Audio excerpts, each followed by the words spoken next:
এবারে হজে গরমে এত হাজির মৃত্যু কেন? প্রশ্নের মুখে সৌদি নিরাপত্তা ও হজ ব্যবস্থাপনা। গাজা থেকে লেবানন সীমান্তে যাচ্ছে ইসরায়েলি সেনারা, হিজবুল্লাহ ইসরায়েল যুদ্ধের শঙ্কা।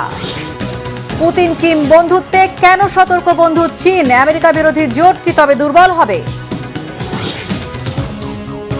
আসসালামু আলাইকুম, দেখছিলেন বাংলাভিশন ওয়ার্ল্ড নিউজ হেডলাইন। এবারের হজে হিটস্ট্রোক সহ গরমজনিত অসুস্থতায় এত হাজির মৃত্যুর ঘটনায় তীব্র সমালোচনা আর প্রশ্নের মুখে পড়েছে সৌদি আরবের হজ নিরাপত্তা ব্যবস্থা। প্রশ্ন উঠেছে, তীব্র গরমে মুসল্লিদের সুরক্ষায় সৌদি সরকার সঠিক পদক্ষেপ নিয়েছিল কিনা। এবারের হজে মারা যাওয়া হাজিদের বেশিরভাগই ছিল অবৈধ, ফলে ভয়াবহ গরম থেকে বাঁচতে কুলিং সিস্টেম ও ঠান্ডা পানির মতো সেবা না পাওয়ায় তাদের এই করুণ পরিণতি হয়েছে। সৌদি সরকারের এমন দাবির পরই উঠেছে এসব প্রশ্ন আর সমালোচনা। বিস্তারিত শহীদ আরাফাতের ডেস্ক রিপোর্টে। এবার পুরো হজ মৌসুম জুড়েই দাবদাহ ছিল মক্কায়। প্রায় দিনই তাপমাত্রা ছিল ৪৫ থেকে ৪৭ ডিগ্রি সেলসিয়াস। তাপমাত্রা ৫১.৮ ডিগ্রি পর্যন্ত গিয়েছে। সৌদি স্বাস্থ্য মন্ত্রণালয় উচ্চতাপ ও পানিশূন্যতা এড়াতে সতর্কতা জারি করলেও অনেক হাজি তীব্র গরমে হাঁসফাঁস অবস্থা এবং হিটস্ট্রোকের শিকার হয়েছেন। হাজিরা অতিরিক্ত ভিড় ও পরিচ্ছন্নতাজনিত সমস্যায়ও ভুগেছেন। অনেকের অভিযোগ, থাকার জায়গা বা আনুষঙ্গিক সুযোগ সুবিধা ভালো ছিল না। তাঁবুগুলোতে ছিল অতিরিক্ত ভিড় আর পরিচ্ছন্নতা সংক্রান্ত সুবিধার ঘাটতি। প্রচণ্ড গরমের মধ্যেই হাজিরা তীব্র পথ হাঁটতে বাধ্য হয়েছেন। অনেক হাজি পর্যাপ্ত চিকিৎসা সেবা পাননি বলে অভিযোগ করেছেন। তাদের দাবি, তীব্র গরমে ক্লান্তি ও অন্যান্য স্বাস্থ্য সমস্যায় অ্যাম্বুলেন্স বা প্রাথমিক চিকিৎসা সহজে মেলেনি। যদিও সৌদি কর্তৃপক্ষ বলছে তারা হাজিদের জন্য ৬,৫০০ শয্যার ক্ষমতাসম্পন্ন ১৮৯টি হাসপাতাল, স্বাস্থ্যকেন্দ্র, মোবাইল ক্লিনিক চিকিৎসা সেবায় যুক্ত করেছিল। হজ করতে বিশেষ হজ ভিসার জন্য আবেদন করতে হলেও এবছর অনেক হাজি সঠিক কাগজপত্র ব্যতীত হজে যাওয়ার চেষ্টা করেন। সৌদি কর্তৃপক্ষ বলছে, না ফেরার দেশে পাড়ি জমানো হাজিদের ৮৩% অবৈধভাবে হজ পালন করতে এসেছিলেন। ফলে বৈধ হাজিদের মতো রোদ থেকে বাঁচতে কুলিং সিস্টেম, ঠান্ডা পানি ও ছায়াযুক্ত স্থানে থাকার মতো সেবা পাননি তারা। হজের সময় মারা যাওয়া হাজিদের মধ্যে মিশরীয় নাগরিক ছিলেন ৬৫৮ জন। তাদের মধ্যে ৩১ জন বৈধ হজযাত্রী, ২০০ ইন্দোনেশিয়ার আর ৯৮ ভারতীয় হজযাত্রী মারা গেছেন। এছাড়া বাংলাদেশ, পাকিস্তান, মালয়েশিয়া, জর্ডান, তুরস্ক, আলজেরিয়া ও তিউনিশিয়ার নাগরিকও রয়েছেন প্রাণহানির তালিকায়। শহীদ আরাফাত, বাংলাভিশন নিউজ ডেস্ক। গাজা যুদ্ধের তীব্রতা কমিয়ে আনার ঘোষণা দিয়েছেন ইসরায়েলের প্রধানমন্ত্রী বেনিয়ামিন নেতানিয়াহু। তবে সেখানকার প্রতিরোধ যোদ্ধারা নির্মূল না হওয়া পর্যন্ত যুদ্ধ অব্যাহত থাকবে বলে জানিয়েছেন তিনি। গাজা থেকে ইসরায়েলি সেনাদের সরিয়ে লেবানন সীমান্তের দিকে নিয়ে যাওয়া হচ্ছে, ফলে বাড়ছে হিজবুল্লাহ ইসরায়েল যুদ্ধের শঙ্কা। এদিকে নেতানিয়াহুর এ ধরনের অবস্থানকে দ্বিমুখী আচরণ ও ভণ্ডামি বলে উল্লেখ করছে প্রতিরোধ গোষ্ঠীগুলো। হিজল জবাইরের ডেস্ক রিপোর্ট। গাজা যুদ্ধ চালিয়ে যাওয়ার ব্যাপারে ইসরায়েলের প্রধানমন্ত্রী বেনিয়ামিন নেতানিয়াহুর দশা হয়েছে শাঁখের করাতে পড়ার মতো। একদিকে প্রধান মিত্র যুক্তরাষ্ট্রসহ পশ্চিমা দেশগুলো চাইছে অবিলম্বে এই যুদ্ধ বন্ধ হোক। বেশিরভাগ ইসরায়েলি সহ বৈশ্বিক জনমত যুদ্ধের বিরুদ্ধে। অন্যদিকে নেতানিয়াহুর জোট সরকারের কট্টর ইহুদিবাদী মন্ত্রীরা চাইছে যুদ্ধকে আরও ভয়াবহ রূপ দিতে। এ অবস্থায় দুই কুল রক্ষার কৌশল হিসেবে গাজা যুদ্ধকে নতুন একটি ধাপে নিয়ে যাওয়ার ঘোষণা দিয়েছেন নেতানিয়াহু। এই ধাপে গাজায় হামলার তীব্রতা কমিয়ে আনা হবে বলে রবিবার জানিয়েছেন তিনি।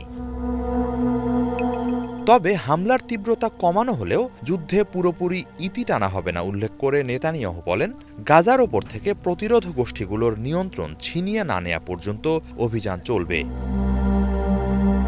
এই সূত্র ধরে নেতানিয়াহু আরও বলেন, গাজায় যুদ্ধের পরিসর ছোট করে হিজবুল্লাহকে মোকাবেলার লক্ষ্যে ইসরায়েলি সেনাদের লেবানন সংলগ্ন সীমান্তে মোতায়েন করা হবে। এদিকে গাজা যুদ্ধের পরিণতি না টেনে সেটিকে ঝুলন্ত দশায় নেয়ার ঘোষণাকে নেতানিয়াহুর দ্বিমুখী আচরণ বলে উল্লেখ করেছে গাজার প্রতিরোধ গোষ্ঠীগুলো। এক বিবৃতিতে তারা জানায়, নেতানিয়াহুর অবস্থান এই বার্তাই দেয় যে তিনি জাতিসংঘের নিরাপত্তা পরিষদে পাশ হওয়া যুদ্ধবিরতি প্রস্তাব বা যুক্তরাষ্ট্রের শান্তি প্রস্তাবের বিরুদ্ধে অবস্থান নিয়েছেন। এ অবস্থায় প্রতিরোধ গোষ্ঠীগুলো গাজায় ইসরায়েলি বাহিনীকে চরমভাবে মোকাবেলা করা হবে বলে হুঁশিয়ারি জানিয়েছে। হিজল জোবায়ের, বাংলা ভিশন। রাশিয়া ও উত্তর কোরিয়ার জোরালো বন্ধুত্বে শত্রু দেশ যুক্তরাষ্ট্র উদ্বেগে থাকবে, এটাই স্বাভাবিক। কিন্তু তাদের বন্ধু রাষ্ট্র যদি এতে সতর্ক হয় তবে সেটা কিছুটা অস্বস্তির। পুতিন কিম নয়া বন্ধুত্বে যুক্তরাষ্ট্রের মতো উদ্বেগে না থাকলেও সতর্কতার সাথে নজর রাখছে রাশিয়া ও উত্তর কোরিয়ার পুরনো মিত্রদেশ চীন। কারণ রাশিয়ার দেয়া সামরিক সহায়তা নিয়ে উত্তর কোরিয়া যেন উত্তর পূর্ব এশিয়ার শান্তিকে নষ্ট না করে, সেজন্যই চীনের সতর্কতা। কারণ শান্তি বজায় রাখার পাশাপাশি নিজ স্বার্থে ওই অঞ্চলের পুরো নিয়ন্ত্রণ ধরে রাখতে চায় চীন। বিস্তারিত হাফিজুল ইসলামের ডেস্ক রিপোর্টে। রাশিয়া ও উত্তর কোরিয়ার নতুন জোট নিয়ে সতর্ক চীন। রাজনীতি, বাণিজ্য, বিনিয়োগ ও নিরাপত্তা সহযোগিতা সবকিছু মিলে দেশ দুটোর দ্বিপাক্ষিক বন্ধনের পেছনে আছে বেইজিংয়ের হাত। পশ্চিমা বিশ্বে রয়েছে এমন ধারণা, কিন্তু পুতিন কিমের গলায় গলায় খাতির খুব একটা ভালো চোখে দেখছে না উভয় দেশের সবচেয়ে গুরুত্বপূর্ণ অংশীদার চীন। পারমাণবিক ক্ষমতাধর দুটি রাষ্ট্রের প্রতিরক্ষা চুক্তি দুশ্চিন্তায় ফেলেছে মার্কিন যুক্তরাষ্ট্র ও তার এশিয়ান মিত্রদের। পিয়ংইয়ংকে সামরিক প্রযুক্তি সহায়তা দেবে মস্কো। পুতিনের এমন প্রতিশ্রুতিতে গুরুতর উদ্বেগ প্রকাশ করেছে জাপান। জরুরি নিরাপত্তা সভা ডেকে তীব্র প্রতিক্রিয়া জানিয়েছে প্রতিবেশী দেশ দক্ষিণ কোরিয়া। রাশিয়ার বিরুদ্ধে ইউক্রেনে অস্ত্র পাঠানোর হুমকিও দেয় তারা। পশ্চিমা বিরোধী জোট গঠন, পক্ষ বিপক্ষের বাদানুবাদে উত্তপ্ত কোরীয় উপদ্বীপ। অথচ এসব নিয়ে কোনো কথাই বলেনি রাশিয়া ও উত্তর কোরিয়ার প্রধান রাজনৈতিক ও অর্থনৈতিক মুরব্বি চীন। দ্বিপাক্ষিক চুক্তি রাশিয়া ও উত্তর কোরিয়ার নিজস্ব বিষয়, এমন মন্তব্য করে যেন দায় সেরেছে চীনের পররাষ্ট্র মন্ত্রণালয়। বিশ্লেষকরা বলছেন, কৌশলগত কারণে চুপ থাকলেও পুরো পরিস্থিতির দিকে কড়া নজর রাখছে বেইজিং। চীনের অভ্যন্তরীণ নানা চ্যালেঞ্জ মোকাবেলায় দেশটির প্রেসিডেন্ট শি জিনপিংয়ের প্রয়োজন উত্তর পূর্ব এশিয়ায় শান্তি ও স্থিতিশীলতা। পুতিন কিমের মতো একনায়কতান্ত্রিক মনোভাবের দুই নেতার মাঝে গভীর সম্পর্ক অত্র অঞ্চলে তৈরি করতে পারে নতুন অনিশ্চয়তার ঝুঁকি। সামরিক খাতে মস্কোর সহায়তা পেলে পারমাণবিক অস্ত্র এবং ক্ষেপণাস্ত্র কর্মসূচির উপর জোর দেবে পিয়ংইয়ং। বেইজিংয়ের উদ্বিগ্ন হওয়ার এটি একটি বড় কারণ। মিত্র হলেও উত্তর কোরিয়া ইস্যুতে সম্পূর্ণ পরিস্থিতি নিজের নিয়ন্ত্রণে রাখতে চায় চীন। কিন্তু কিম জং উনের স্বৈরশাসনের পতন ঘটুক কিংবা পিয়ংইয়ংয়ের সাথে বন্ধুত্বের সম্পর্ক গড়ে তুলুক ওয়াশিংটন, এর কোনোটাই চায় না বেইজিং। চীনের ভাবনার সাথে একসময় অনেকাংশেই একমত ছিল রাশিয়া। তবে ইউক্রেন যুদ্ধে সামরিক সহায়তার জেরে জোরালো হচ্ছে কিম পুতিনের সম্পর্ক। এখানেই দেখা দিয়েছে দুই দেশের সাথে চীনের সূক্ষ্ম ভারসাম্য নষ্ট হওয়ার ঝুঁকি। উত্তর কোরিয়া এবং সোভিয়েত ইউনিয়নের মধ্যে পারস্পরিক প্রতিরক্ষা চুক্তি স্বাক্ষরিত হয় 1961 সালে। ইউএসএসআর এর পতনের পর সেই প্যাক্টের জায়গায় আসে আরেকটি দুর্বল নিরাপত্তা চুক্তি। আবার 1961 সালেই চীনের সাথে স্বাক্ষরিত হয়েছিল উত্তর কোরিয়ার পারস্পরিক প্রতিরক্ষা চুক্তি। তবে উত্তর কোরিয়া যুদ্ধে জড়ালে চীন কিভাবে তার পাশে দাঁড়াবে সেটা তখনও পরিষ্কার ছিল না। বিপদে এক দেশ অন্য দেশের জন্য কতটুকু ঝুঁকি নিবে, নতুন চুক্তিতেও সম্পূর্ণ বিষয়টি আছে অন্ধকারে। পরিস্থিতি কিংবা কারণ যেটাই হোক, রাশিয়া উত্তর কোরিয়া চুক্তি দিচ্ছে পরিষ্কার রাজনৈতিক বার্তা। পশ্চিমা নেতৃত্বাধীন বৈশ্বিক ব্যবস্থাকে দুর্বল করে নতুন একটি বিকল্প বিশ্ব ব্যবস্থা তৈরি করতে চাইছেন দুই দেশের নেতা। প্রায় একই লক্ষ্য চীনেরও। পুতিন কিমের জোরালো হতে থাকা বন্ধুত্বে আপাতত আপত্তি নেই শি জিনপিংয়ের, কিন্তু পেছন থেকে তিনি নিজের হাতেই রাখতে চাইছেন ত্রিপাক্ষিক সম্পর্কের সম্পূর্ণ নিয়ন্ত্রণ। হাফিজুল ইসলাম, বাংলা ভিশন। পশ্চিমা বিশ্বের সাথে পাল্টাপাল্টি হুমকি আর শত্রুতা চরম খারাপ দিকে মোড় নেয়ার মধ্যেই সিরিজ হামলায় রক্তাক্ত হল রাশিয়ার মুসলিম অধ্যুষিত অঞ্চল দাগেস্তান।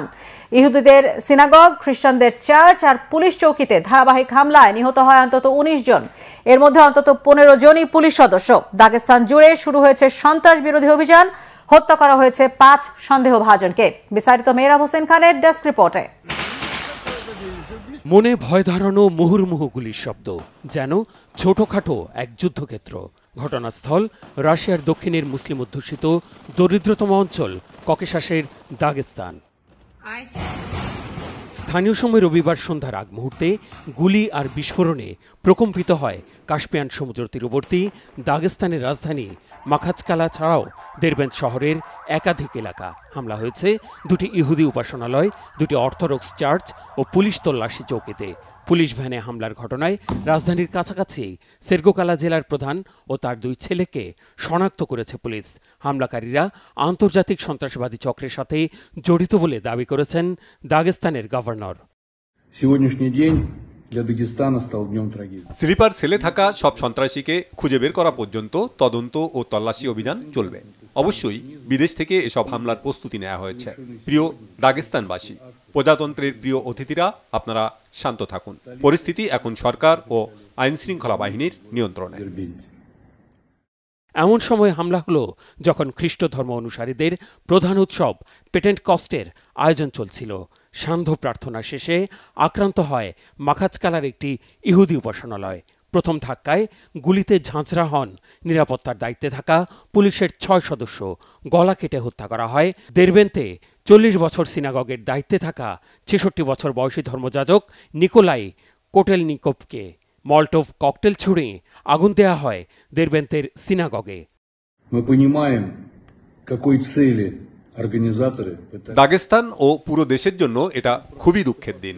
রাজধানীর উপাসনালয় লক্ষ্য করে নজিরবিহীন বর্বরতা ও সন্ত্রাসী হামলা হয়েছে। আমরা বুঝতে পারছি এসব সন্ত্রাসী হামলার পেছনে কোন সংগঠন জড়িত এবং তারা কোন লক্ষ্য পূরণে হামলা চালিয়েছে।